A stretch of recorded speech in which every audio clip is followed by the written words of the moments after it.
Hi, and welcome to this podcast, Lightportal. And this is the first international guest we have in this podcast. We have only have me and Matthias, and not have guest in it yet. But this is the first guest in international, and we have Curtin Twist with us from US. Hi. Hey, so it's good to see you again, like we were talking about. And the good thing about it is that I feel special, but it's also the same where you were actually my first international guest when you came on my platform. You didn't know that though. No, I didn't know. Yeah. Okay, cool. I mean, since then I've had a few people from different areas, like around the countries and like different overseas foreign places, but you were first. So this is good. It's the universe working how it's supposed to. Yeah, I think so. That's nice. hmm So, where in the US you live then? I live in New York, and it is Manhattan, born and raised. Here right Ah, now, it was snowing, so I didn't get to get a haircut or anything. So I'm hiding in my hat. Still trying to look presentable, but we'll see.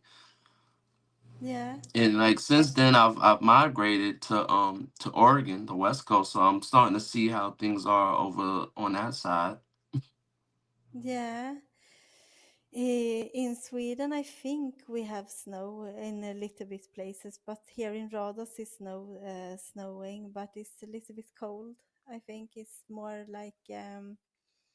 like spring cold breeze or something like that. This Does it snow heavy over there? No. in Sweden. Uh, Uh, well, yeah, I don't. it snows. It gets Oh, is heavy, it? but it doesn't get heavy. Like it all depends. It hasn't been very heavy in some years now, but when it drops, everyone gets like all crazy, like snow. So like they kind of like shut down work and shut down the schools, so you get a snow day. Yeah, but it's nice with snow. I like snow Yeah, I very like much. snow sometimes. But you like it 1 week after that you think it's cold. Yeah, I prefer the rain over the snow, to be honest. Rain, that's cozy more, I think, when you hear the raining on the roof or something like that. Yes, I feel like it's therapeutic, but like the difference between the rain and the snow, at least for the rain, it'll dry up in a few hours. With the snow, you're probably stuck. Yeah, stuck and wet. Yeah, and have to clean it up if you have cars in a garage or like a front yard or the city doesn't clean it up. Yeah, it's a lot. So tell me more about you, what you're doing on the when I was in your podcast, I speak about mental health, and Yes, we you are in that area and working. yes. I'm a mental health specialist. Um, and that's what I do like off the air. So I deal with individuals from young age. I want to say the youngest I've dealt with is about 5 years old. The highest is a senior citizen, about 65 plus. What I do with these individuals is teach like skills to help cope with like anxiety, depression, stresses, mental illnesses, like try to find ways to um utilize like strategies to help do some harm reduction. Like for example, if you're a person that has bipolar, what what I would do is I wouldn't advise, I wouldn't suggest anything. I would just do cognitive behavior focused therapy.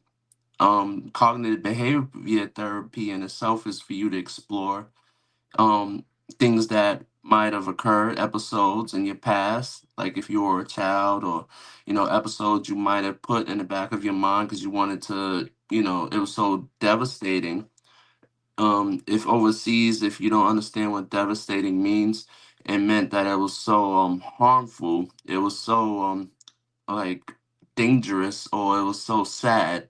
Anything that's just bad for you, that you kind of made yourself forget about it. It's not to relive it. It's just to understand the emotion. And once you can understand the emotion, you can find out ways that you can deal with your emotions in a healthy way. So that would be like for bipolar or anxiety. We try to figure out what you're worried about. Is it a fear or is it a worry?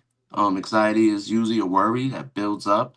So we try to find healthy ways that we can help you deal with that as well. There's many other things, but that's usually the specifics of um the population that I work with.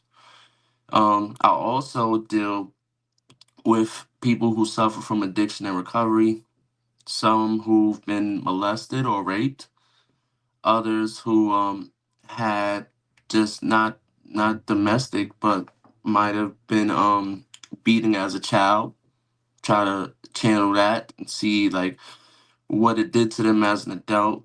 How did it become a trauma? How can we make it something as a learning curve, so we can kind of like break the cycle of them becoming a victim or um being a person that becomes the perpetrator, the one who's going to prey on someone and start to beat them.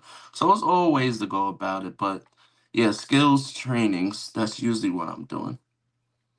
And I'm currently in school for my master's of social work.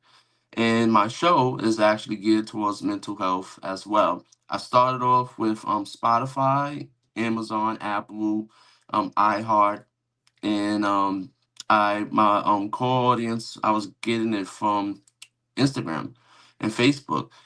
But what I started to do now is I started to lean more towards YouTube, and I utilize other social media outlets as well, but not as much as I used to. But I started to become a YouTuber. That's what I'm doing now. And I still have my other social media outlets, but I don't really focus on them that much. But I still use them to gravitate audience, and people know like they can follow me if they need to. Spotify, I still have the platform, still have my audience there, but my core audience now is from YouTube. Okay, it's much things you do, but interesting. You think it's like you go into the roots of a person's problem and find solutions on it, and how you can work with bipolar and stuff like that in the mental area. It's like you go to the roots instead of thinking of the traditional psychology, that you take a medication and that is it. That is like it's the thing you do, and then it's okay, you go I or mean, something. yeah. Yeah, I mean, and for the record, just I just want to be clear. I don't know how it works overseas, but depending on what like certifications that you have or what licenses, like I am not in position to diagnose, so I can't prescribe, but I could give my opinion to another professional who might have the credentials that they're able to diagnose and prescribe medications. But even if I did, just knowing like, the field that we're in, I still would take the same approach to see like what the person is actually going through, how deeply rooted is it, before I even think about making a diagnosis or providing like a prescription. Because I think when we have someone, and I was just talking about this the other day, when we have someone inside of our chair and we're providing a session, this is the introduction to someone. So we're just getting to know them. We're getting the overall perspective. But unfortunately, by law, we have to have an intake process. You have to do a treatment plan, and then you have to do a psychosocial or biopsychosocial, and that basically paints the picture of the client. And at the same time, you have to give a summary of your recommendation, and you have to diagnose, and you have to justify why. The problem with that is that was our intro of meeting each other. Now, in order for me, I just feel like, and you gotta really be skillful to do that. I would be more comfortable if I met with you at least 3 or 4 times, and then I feel like I could properly diagnose you, but I still won't prescribe you any medications until I actually see how severe um your diagnosis that we're gonna explore is. Um, for example, you can have anxiety, and I can sense that, but your anxiety, it might just be a fear of social anxiety, and have to figure out, how deep is that, how far does it go, um how how harmful is it to your life and your well-being, like, if you will. Once I figure out that, then we could figure out if you need medication or you just need a lot of guidance with someone walking you through episodes and experiences to get you through that, to see where it's going. Now, if it's to where it's more discreet and it's more extreme than we thought, then that's when we'll start implementing prescriptions. But I'm not sure if I agree with just diagnosing and prescribing people, but eventually I'm going to be there. So thankfully, with the experience that I have under my belt, by the time I finish and get my license, be a licensed clinical social worker, I should be okay.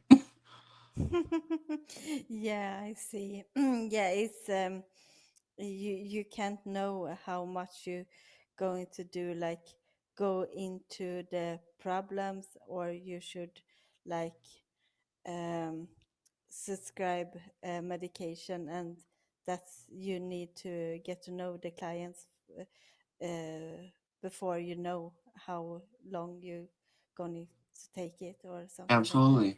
Yes. Hmm. So, what is your thoughts about mental health? What is the problem you see in the world or nearest where you live in New York? And what is the biggest problem you think with the mental health? Well, the problem that I've always seen, and now that I'm more involved inside of the mental health side, because I was more on the counseling and substance abuse side and just like mentoring youth, and now I'm channeling in to the therapy and the counseling when it comes to um giving guidance. What I see is a lot of people um they don't like to talk about mental health. Mental health, and it doesn't matter what race, like culture you come from, talking to yourself, talking to other individuals that are from overseas and from, the United States, it's something that we kind of shy away from because some of us get embarrassed. A lot of us, we were taught not to, feel like we have a problem. It's not a problem. It's a behavior, like you're trying to deflect from doing something. Um, you know, like when you're younger, your parents would say, there's nothing wrong with you. You just don't want to clean your room, or you just don't want to go to school. But they forget that it was a problem. Um, Maybe they didn't clean their room because the last time they tried to clean their room, you made them feel bad about it because their attempt to clean the room was they might have put some toys in a corner and then you lashed out. You made them cry. Or the reason why they don't want to go to school is maybe because they got picked on. It's not anxiety, more say it's more like depression, and they might feel fearful of going. So like it's not just the anxiety of having social issues, it's the anxiety of like the fear of being picked on or being um just judged and everything. So it's things like that. Now that's just one side of it. The other part is like when we're feeling depressed about things, or we feeling like we just got like post traumatic stress. Whatever the thing is, I feel like just overall as a continent all around the world, mental health is something that like as a whole we neglected for so long that now that we're talking about it, sometimes it's a little rough because of morally what we were taught versus what the belief has become. I got into this field for the simple fact that I always felt like there was more to the story than someone just misbehaving, or more to the story of just someone being sad or using substance like alcohol, heavy drugs. Like there's something more to every story. I'm not saying every story has a backstory. I'm saying that like there is a story. So even if the story is just the title, that means that like the title is right in front of you, and that can just mean something. But then there's also other layers. So like just to keep it short after everything I just said, like mental health to me is important. In fact, it's imperative and it always has been. I think the good thing about it now is that we're all having a conversation. Yeah, I think so too. It's good that people more speak about the mental health, because I don't think it's, yes, it's like you say, it's like a story behind it, but it's not needed to be like bad or sad. This can be good too, but it's a story. And it's, I think it's the thing with the mental health, even if it's good or bad, is that we don't um, put words on it. We don't we need to speak about it so we have words on it. I think um, it's so much in the humans, in our soul and people's individual experience, that give so much color to paint on with in our soul. So I think we need to like put it out there so we can speak about it and fill it with colors, even if it's sad or happy. Everything, I think, is good. Right. I mean, I also feel like there's another part about it that like I just want to add is being diagnosed with something. And being diagnosed with something that sticks with you. So a lot of people, they don't want that on their record. I don't know how it goes over there, but for instance, let's just say it starts from grade school. Let's just say you're in elementary and you're struggling to read and write, and you're supposed to be in the fifth grade, as far as like a reading level, but you're only at a third, and then you get the special education treatment, and now they're telling you that, hey, you're just a little behind inside of your academic skills. Sometimes us as people, we want to be sensitive to stuff, but we can also make it where we look um insensitive, and we kind of add on to the problem. Now take that same analogy that I just gave about the school. So now um you have that student sitting reading and with the class, and then the teacher will come up and be like, hey, do you need a little extra time with this book? We know that you gotta, take your little time. To them, they're feeling like I can do like the rest of the class. You don't have to, be next to me all of the time.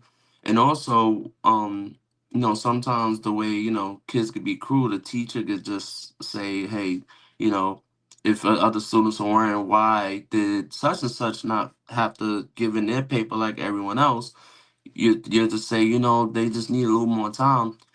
Back then, or even now, like we try to be politically correct, even the kids, but we still could be cruel where they would, deem you slow or retarded. Or Mm. let's just say like you come out of the school, and then when you go for the workforce and try to get a job, that's on your record as well.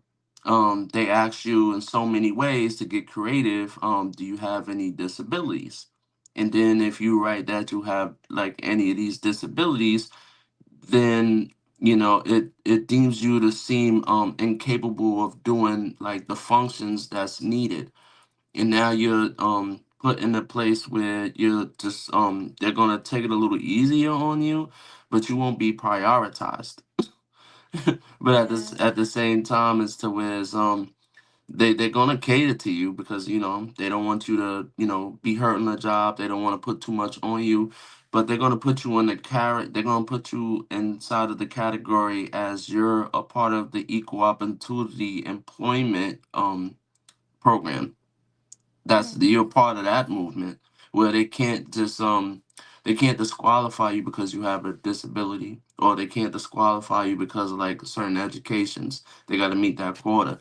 But if they were looking to have um challenging functions, or there's a opportunity for you to move up. Oh wait, you have a disability. Your disability might be you're diabetic, which that's more medical than anything, or yeah, it could be that you have anxiety, mm, or PTSD, and now you won't be able to work. So it's things like that yeah, that makes it a yeah, little bit difficult for people to say, yeah, yeah, I have some yeah, areas where I could need some extra help. yeah. You mean that you think it's too easy to get the diagnosis, or it's like being in the way for Mm-hmm. Yes, the, like I feel like once your diagnosis is stuck, it's like you have it on your yeah, forehead. It's yeah, hard. and you don't build what you say, come forward to another way to look at yourself and help yourself with a solution to your problem, find a solution to your problem. You like Mm-hmm. stuck in it. I have like ADD and I can't concentrate myself, and then I don't going to study at all or something, instead of look behind and see what can I do instead, or something like that. Yes. See, Yeah, it goes so many ways because, like, yes, as a society, it's hard for us to talk about it, but we embracing it. Then the other part I just said, having a diagnosis versus being the person that is diagnosed, and then the other part about it is just what you said, like how easy is it for you to start a conversation with telling someone, hey, this is what I have, because now people treat you different. yes, You're not treated like a regular person in society. You're treated like you're slow, you're a little off, or like I said, people want to be sensitive about the situation, but a lot of us don't have the trainings like people that are in the helping profession, people who work with people with mental health issues and disabilities, or who go through suicidal ideations, or like if you don't have that clinical background as a person who practice, if you're not a people's person that just like has a heart to understand that like people are different, a lot of people look at it as like, this is just an excuse to get out of things. Like you say you have trouble concentrating and you have ADHD. Other people will look at it as just like, you just need to learn how to stay still. There's no need for you to be moving around and just jumping around. They're not realizing that that's an illness. yeah, I have anxiety. I work with clients who have anxiety. So yeah, people still like on both sides. Like I've even were told that like, that's an excuse to get out of certain conversations. When things get heated, we start to get pumped up, and we get into these attacks, and other people get upset because it's like, well, I can't really even talk to them the way I want to express myself because I'm afraid that they're gonna go into hyperventilation. you know and yeah, even as a yeah, specialist like yourself, you work with people. um we have to understand is that like regular society people don't practice. There's a difference to how we go at it versus how they go at it, and that part about it is um the joking part. Like people think that it's a joke, and or people get upset because it's like, why does everything gotta result to their mental health, or you know to maintain like healthy environments for them. What about me? Why can't I say what I want, or why can I have them perform what they need to perform? you know yeah, yeah, of course. Yeah, but it's good if we can come like to some solution that, if in Europe, I think in Sweden people are get very many diagnoses, and I think it's finding more the roots of the solution to come forward to like start doing something with yourself. And yes, as you say, that they can speak about themselves without like hashtag themselves to I have ADHD or bipolar or something like that. It's like um, you are you or something. You are like a person and you are a soul, and see everything behind the Hmm. what you say category or etiquettes you get. I think that is a good thing to um, try to do more of, and Absolutely. see future on or something like that. No, yeah, you Yeah. said it. That I agree. I understand. Yeah. So what you have more in mental health you want to say and discuss, or you think how if you look of these problems, what you see of the solutions on the mental health area? What should we do Um, more of? that is a great question. I think that question should be asked more often to a lot of us. I want to say that there isn't no there isn't any concrete solution. That's what I'm learning. But there are ways that we can maintain it. And it's through either therapy, coaching, proper diagnosis, and actually taking medications that you're prescribed if needed. So you can maintain. You have to learn how to live with these. Once you have a diagnosis, you're stuck with that.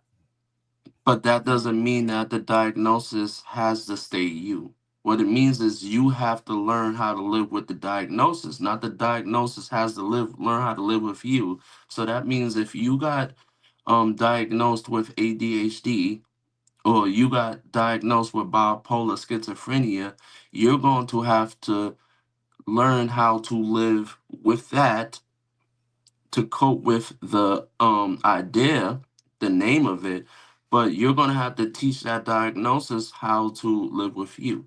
So what do? You have to make lifestyle changes. You have to embrace what you heard about yourself, which is hard and it's frustrating because you're going to feel like you're being judged.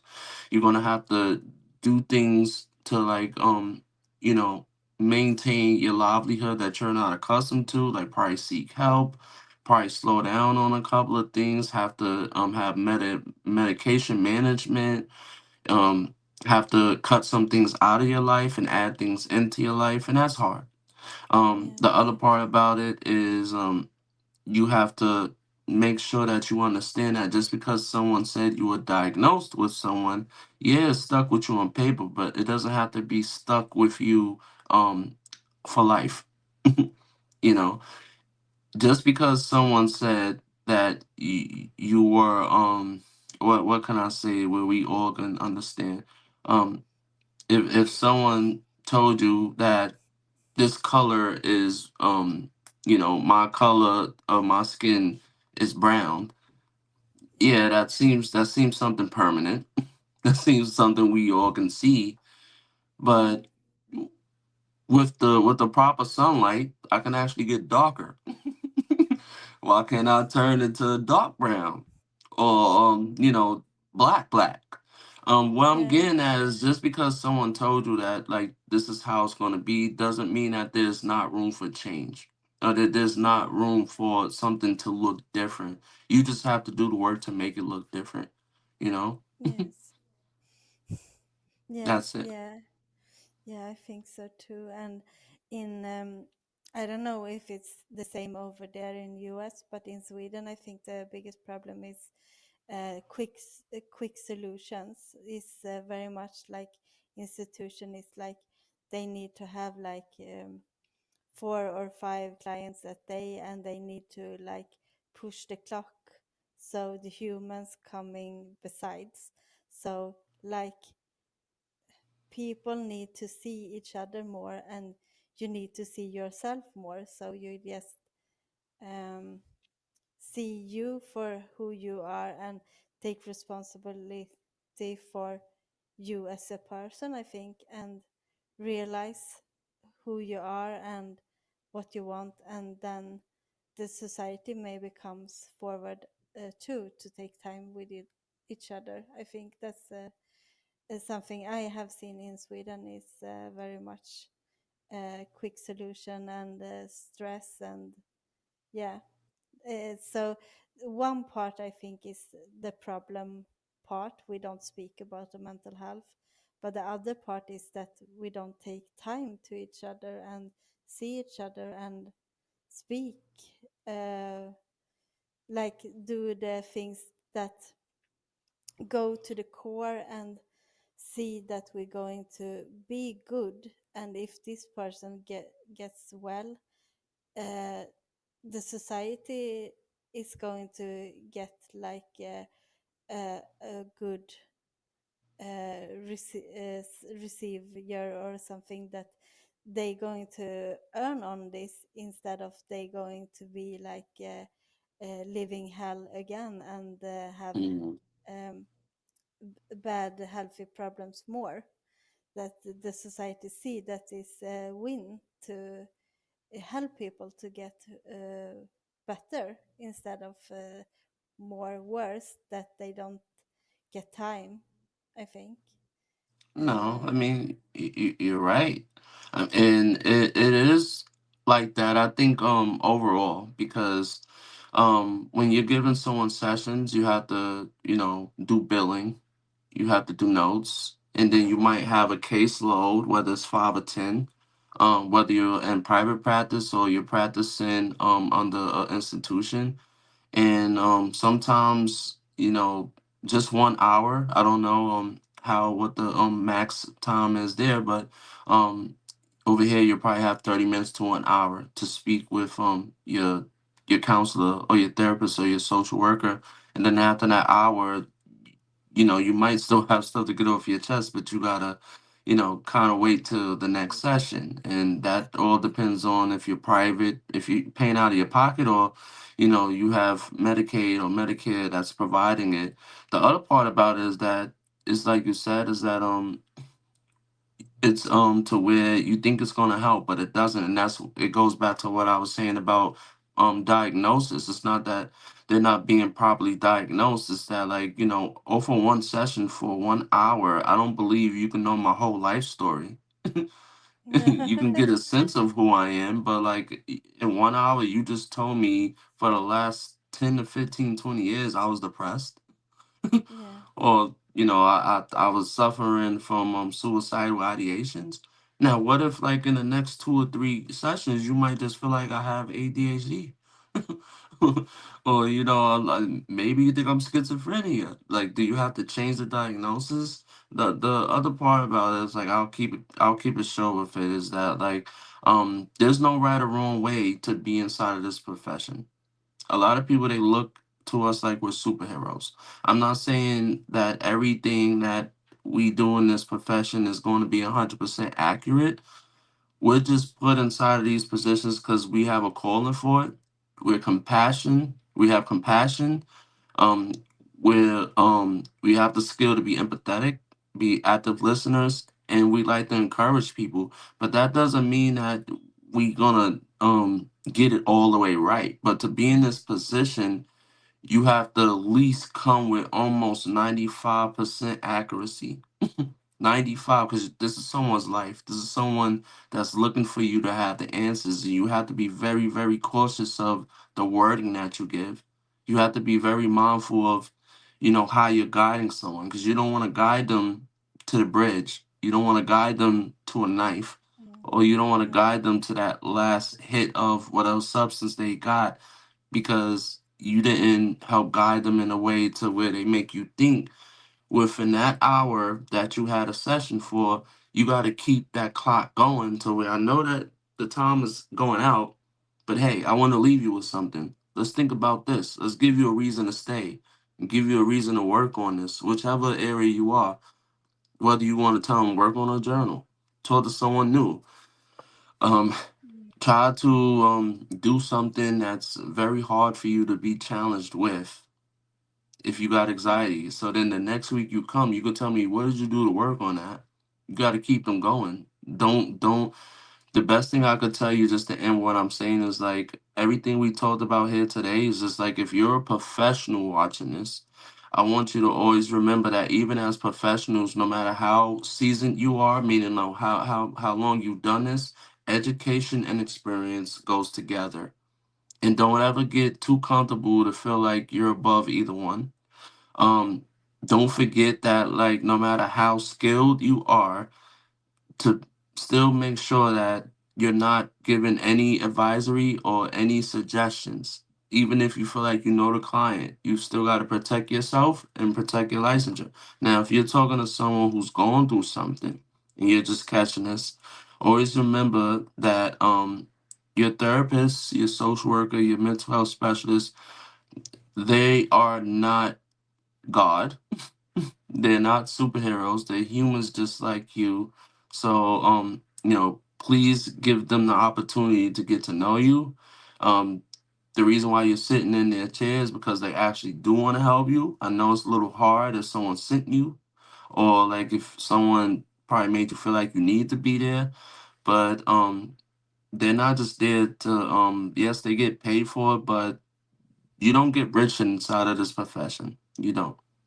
No. So I'll leave it at that for everyone. Yeah, you need to have a passion to help other people, and you can do it good if you can inspire people to get to know themselves more, and to come through with their problems and come around them and find solution, I think. Yes. Yes, I think so too. Yes.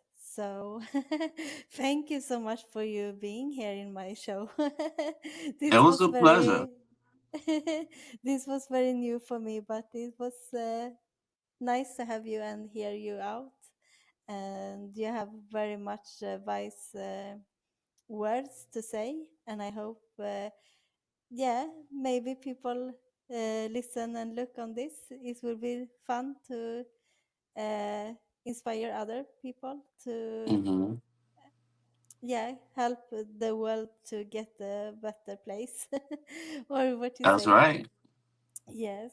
So thank you for listening, and thank you for being here. And bye to you all. Thank you. Bye bye.